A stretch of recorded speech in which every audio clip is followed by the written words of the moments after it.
শোণিতপুৰ জিলাৰ অন্তৰ্গত ঢেকিয়াজুলি আৰক্ষী থানা এলেকাৰ পিৰাকটা চাৰিআলিত আজি সংঘটিত হ'ল ভয়ংকৰ পথ দুৰ্ঘটনা। উক্ত পথ দুৰ্ঘটনাত কিছু পৰিমাণে আঘাতপ্ৰাপ্ত হয় দুগৰাকী যুৱক।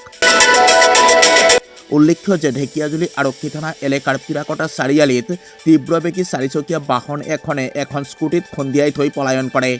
ফলত কিছু পৰিমাণে আঘাতপ্ৰাপ্ত হয় স্কুটি চালক আৰু স্কুটি আৰোহী। এই সন্দৰ্ভত আজি স্থানীয় লোকৰ মন্তব্য এনেধৰণৰ। হয়, ময়ো শুনি খৰধৰকৈ আহি আৰু চাইছোঁ গাড়ীটো খুব বেগেৰে অতি তীব্ৰ গতিৰে গাড়ীটো গুচি গ'ল। গুচি যোৱাৰ পিছতে এতিয়া গম পোৱা মতে খিংগৰি আৰক্ষী চকীত গাড়ীটো সোমাইছে আৰু যিজন নেকি বাইক আৰোহী আছিল, স্কুটি আৰোহী দুজনে অলপ গুৰুতৰভাৱে জখম পাইছে। আৰু জখম পোৱাত আমিও প্ৰত্যেকবাৰ ইয়াতে নিউজ যোগে বা নিউজ লাইভ যোগে আমি অৱগত কৰাইছোঁ, ৰাইজকো অৱগত কৰাইছোঁ। বিশেষকৈ স্পীড ব্ৰেকাৰৰ কাৰণে আমাৰ বিশেষ প্ৰয়োজন আৰু কি চাৰিআলিটো।